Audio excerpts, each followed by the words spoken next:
살아있는 권력 또한 검찰의 엄정한 수사는 꼭 필요하다고 저는. 정권이 바뀌자 살아있는 권력이 된 김건희 여사 수사에는 손도 못 대고 권오수 회장이 김건희 여사에게도 자주 내부 정보를 알려줬다는 것입니다. 묵치록에 남아있는 게 많이 있어요. 검찰은 폭로하는 기관이 아니라 수사하는 기관이기 때문에 이재명 더불어민주당 대표와 전 정부 인사들에 대한 전방위적이고 적극적인 수사와 극명한 대조를 이룹니다. 이러한 어떤 불공정으로 인해서 현 정부가 하고 있는 여러 가지 수사가 오히려 정당성을 상실하는 거 아닌가. 이런 검찰을 일컫는 말이 바로 정치검찰, 권력의 신여입니다.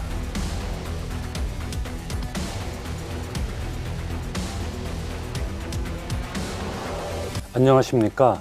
한겨레 논설의 박용현입니다. 고양이 앞에 쥐, 이런 비유가 적절할까요? 윤석열 대통령 부인 김건희 여사의 주가 조작 의혹을 뒷받침하는 녹취록 등 증거들이 확보돼 있는데도 김 여사에 대한 소환 조사조차 못하고 있는 검찰의 모습 말입니다. 지난 정부에서는 살아있는 권력 수사를 내세우며 정의와 공정의 화신인 양 행동하던 검찰이 살아있는 권력 또한 검찰의 엄정한 수사는 꼭 필요하다고 저는 개인적으로 느끼고 있습니다. 정권이 바뀌자 살아있는 권력이 된 김건희 여사 수사에는 손도 못 대고 있습니다. 다만 주목할 것은 도이치모터스 주가 조작 사건 재판 과정에서 검사들이 김 여사의 연루 정황을 하나둘씩 꺼내 보이고 있다는 점입니다. 스모킹 건이라고 할 만한 내용들이 잇따라 공개됐습니다. 이 가운데 핵심적인 12월 2일 공판 내용에 대해선 논설 109회와 110회에서 자세히 소개해드렸습니다. 아직 보지 않으신 분들은 한 번씩 찾아보셨으면 좋겠습니다. 요약하면 김건희 여사가 도이치모터스 주가 조작 2차 작전 기간인 2010년 11월 1일 대표적 주가 조작 거래인 통정 매매에 참여해 전화로 직접 8만 주 매도 주문을 냈다는 것입니다. 이런 거래를 위해 민 아무개 씨, 이 아무개 씨, 권오수 회장, 김건희 여사 순으로 연락이 이루어지는 구조였을 것이라고 검사가 밝히기도 했습니다. 이뿐만이 아닙니다. 검사가 공판에서 또 다른 주요 사실을 밝힌 게 있었습니다. 지난 10월 28일 공판에서 검사가 공개한 윤석열 대통령 장모 최은순 씨와 증권회사 직원 사이의 대화 녹취록입니다. 신한투자 과장입니다. 응, 거기서 내 거 그냥 다 팔아. 싹 팔아. 왜? 혼자만 알고 있어. 이거가 3,500원 밑으로 회장이 딜을 해놓았대. 이거 주식을 어차피 떨어뜨리지 않으면 성사가 안 된대. 큰일 난대요? 그래서 이거 주식을 떨어뜨릴 그것을 하려고 하나 봐. 어떤 방법이 됐든지 떨어뜨릴 그걸 하고 있대. 고민을 하고 있대. 그래서 인제 우리 아는 사람에게는 팔으라고 하고 미운 얄미운 사람 있잖아. 엿먹으라 하고 내버려 둔대. 그럼 일단 4,000원에서 저기 될 수 있으면 어떻게 해볼게요. 전화 드릴게요. 윤 대통령 장모 최 씨가 도이치모터스 권오수 회장으로부터 내부 정보를 받아 주식 거래를 했고 그 주식 거래는 어떤 이유에서든 주가를 인위적으로 조정하기 위한 거래였다는 것입니다. 이날 공판에서 검사는 최 씨가 도이치모터스 내부 정보를 이용해 주식 거래를 한 또 다른 사례도 녹취록으로 공개했습니다. 그리고 더 중요한 말을 했습니다. 권오수 회장이 김건희 여사에게도 자주 내부 정보를 알려줬다는 것입니다. 검사가 공판에서 권 회장을 신문하면서 나온 말입니다. 제 입장에서는 최은순 씨에게 도움을 주려고 한 건데 이건 뭐 극히 정말 1년에 한두 번 있을까 말까 한 거고 제가 나중에도 또 제시할 테지만 증인은 최은순 씨나 김건희 씨에게 회사 사정들을 자주 얘기해주고 그 사정들이 묵치록에 남아있는 게 많이 있어요. 어쩌다 한 번이 맞나요? 13년 전 일이라 정확히 얘기한다는 게 김건희 여사가 권오수 회장으로부터 내부 정보를 수시로 받아 주식 거래에 이용했다는 증거를 검찰이 확보하고 있다는 이야기입니다. 이미 드러난 김 여사의 주가 조작 연루 정황들과 합쳐보면 김 여사가 권 회장과 공범 관계일 가능성이 한층 커지는 상황입니다. 그동안 검사들이 재판 과정에서 제시한 김 여사 관련 증거들을 정리해보면 이렇습니다.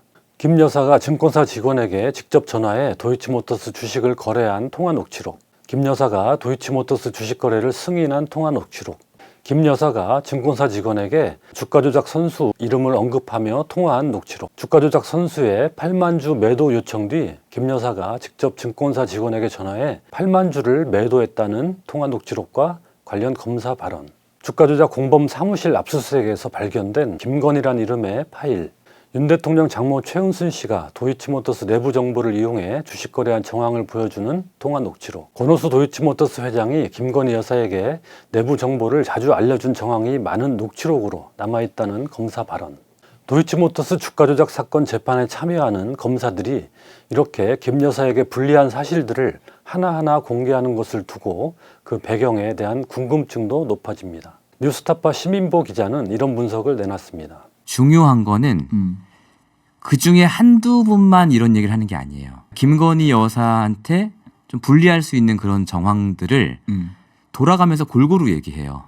한 세네 분이. 그러니까 검사로서의 어떤 양심의 자유, 이 문제하고 나중에 이 사건을 특검이나 이런 데 다시 들췄을 때 본인들이 명백한 증거가 있는데도 불구하고 안 한 것들이 직무유기나 이런 것들이 될 수 있잖아요. 소환도 못하고 기소도 못하니까 그걸 못하니까 그거라도 하는 게 아닐까? 라는 생각이 좀 들어요.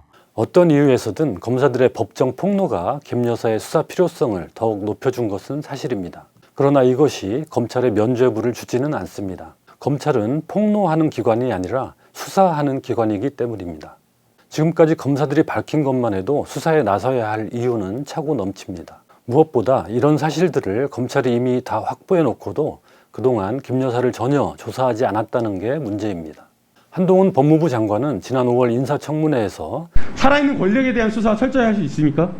당연합니다. 이후 국회에서 김 여사 수사의 결론이 임박했다고 밝히기도 했습니다. 김건희 여사 수사하실 겁니까? 지금 수사가 대단히 많이 진행되어 있죠. 마무리라도 하려면 해당 사람에 대해서 소환 조사가 이루어져야 되는 게 상식적인 거 아닙니까? 수사의 방식은 여러 가지가 있고요. 그럼 어떤 방식이 있습니까? 그 부분에 대해서 어떤 방식이 있습니까? 수사의 방식은 다양한 방법이 있고요. 결론을 내기 전 단계까지 많이 진행된 상황인 걸로 저는 알고 있는데요. 검찰이 적정한 법에 따라 그러나 장관님, 어쨌든 그러면서도 소환 조사 필요성에는 계속 입을 다물었습니다. 지금 드러나고 있는 수많은 사실에 비춰보면 더욱 상식에 맞지 않는 답변입니다.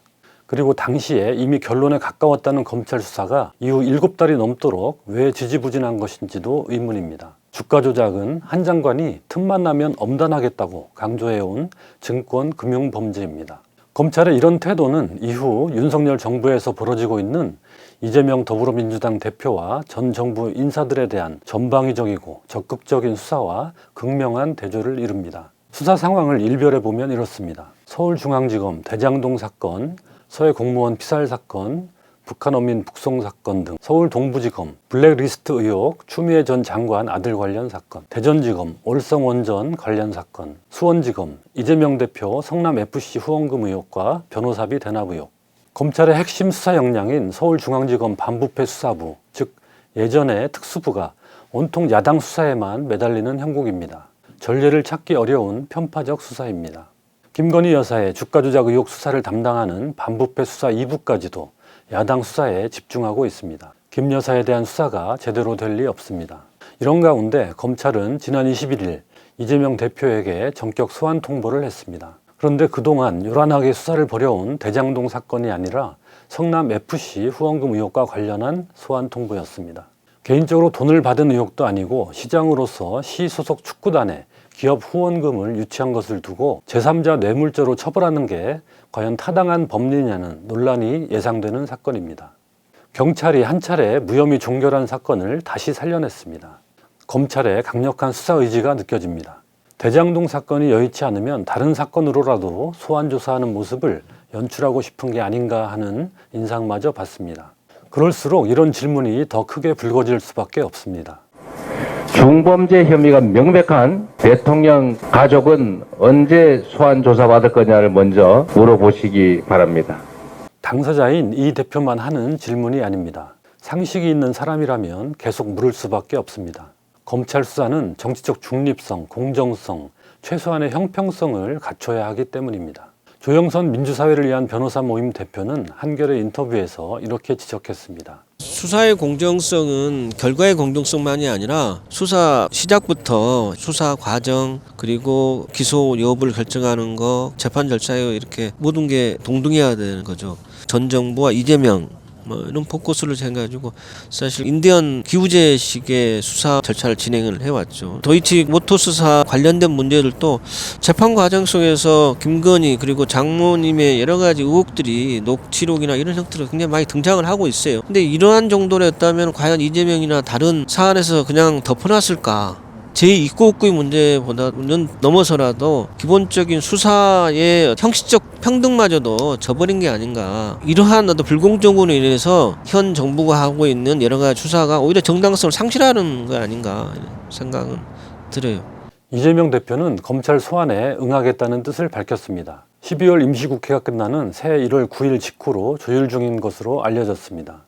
이 대표가 검찰에 출석하는 상황이 되면 김 여사 소환 조사에 대한 요구도 그만큼 증폭될 것입니다. 혐의가 농후한 살아있는 권력 앞에서는 끽소리도 못한 채 웅크려 있고 야권 인사 수사에는 자원을 총동원해 전력 투구하는 검찰의 모습에서 살아있는 권력 수사라는 간판은 퇴색해버렸습니다. 아예 정권과 한몸이 된 듯합니다.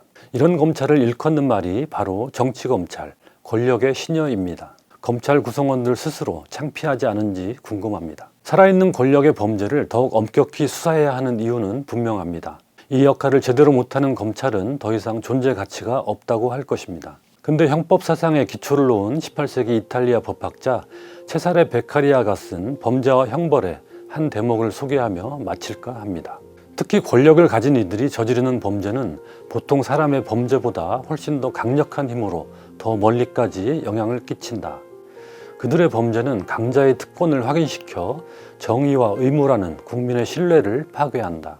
그리고 그것은 결국 강자의 특권에도 위협이 되므로 특권을 행사하는 자와 그로 인해 고통받는 자 모두에게 위험한 결과를 불러온다.